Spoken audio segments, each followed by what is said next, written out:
Muhammad sallallohu alayhi va sallam arab bo'lganlar. Ha, Qur'on ochiq oydin arab tilida tushdi. Islom ham arablar bilan Arab yarim orolida boshlandi.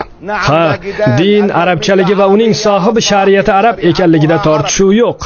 Lekin Xulafoi Roshidinlardan keyin insoniy ilmlarga asos solganlar arablarmi? Islom madaniyati ilmlariga asos solganlar arablarmi?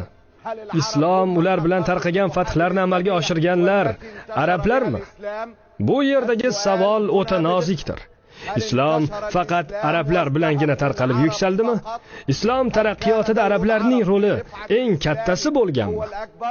Eshiting va ko'ring.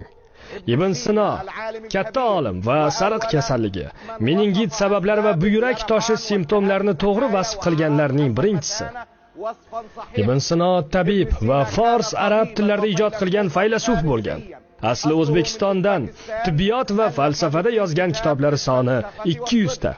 Abbos ibn Firnos transportir kabi muhandislik uskunalari va nozik ilmiy uskunalarni yasash bilan mashhur bo'lgan.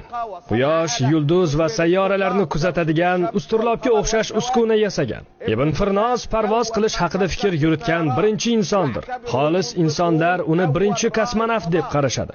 Abbos ibn Firnos ispaniyalik barbar bo'lgan. Ibn Battuta mashhur sayyoh va musulmon sayyohlarning amiri, barbar qabilalardan bo'lgan va Marokashdagi Tanjada tug'ilgan. Farabiy mohir tabib, hikmat ilmini mukammal o'rgangan musulmon faylasuflarning eng mashhuri. Farabiy Turkiston mintaqasiga qarashli O'tiror shahridandir.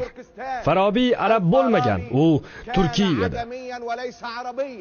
Shuningdek, hadis kitoblarining egalari arab bo'lishmagan. Buxoriyning yurti Buxoro va u O'zbekistonda.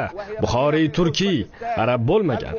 Imom Muslim Erondagi Nishopur shahridan. Imom Muslim fors bo'lgan. Abu Dovud Sunan sohibi, Afg'onistondan. Nasoiy hadis to'plami sohibi, Turkmaniston poytaxti Ashxobodning janubi-g'arbidagi Niso shahridan. Imom Termiziy O'zbekistonning Termiz shahridan. Imom Termiziy turkiy bo'lgan.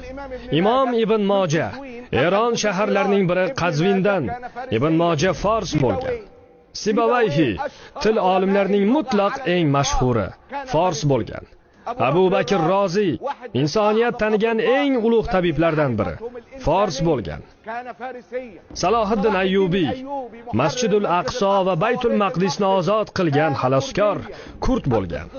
Insoniyatning sayyidi Muhammad sallallohu alayhi va sallamning bashoratlari ro'yobga chiqishi uchun musulmonlar 8 asr kutgan Qustantiniya. Bashoratda shunday deyiladi: Qustantiniya albatta fath etilajak. Uning amiri naqadar yaxshi amir, ushbu qo'shin naqadar yaxshi qo'shin. Bu Mehmet Fatih ikkinchi edi va u turk bo'lgan. Sayfiddin Qutuz nomi bilan mashhur bo'lgan Mahmud ibn Muhammad ibn Xorazmiy Mo'g'ullarni yenggan, hal qiluvchi Aynujolud jangining sarkardasi. Asli mamluk Xorazmlik bo'lgan. Tariq ibn Ziyod Andalus fotihi, asli arab bo'lmagan, Jazoirdagi Hamshalada tug'ilgan, barbarlarning Nafsa qabilasidan. Gibraltar nomi unga nisbat beriladigan Tariq ibn Ziyod barbar bo'lgan. Ibn Xoldun aytadi: Islom ummatining ichida ilmni tashiganlarning aksari ajamlardan ekanligi g'aroyib haqiqatdir. Arablar na shar'iy ilmlarni va na aqliy ilmlarni tashimadilar. Illo juda nodir holatlar mustasnodir. Agarchi ularning orasida nasabi arab bo'lganlar bo'lsa ham, u tilida, tarbiyasida va ustozlarida ajam bo'lgandir. Din arabcha, uning sohibi arab bo'lishiga qaramay shunday bo'lgan. Ibn Xoldunning gapi tugadi. Ey qavmim, ey arablar, eshitinglar va tushunib eslab qolinglar. Islom sizlar bilan ekildi va boshlandi. Forslardan, barbarlardan, turklardan va O'zbekistondan tarqaldi va gullab yashnadi. Alloh taolo bizni islom va Qur'on bilan aziz qilgan qavmimiz. U ikkovi bilan ildamlaymiz, u ikkovisiz xor bo'lib yo'q bo'lib ketamiz. Shubhasiz, ishoninglar. Allohim yetkazdimmi? Allohim o'zing guvoh bo'l.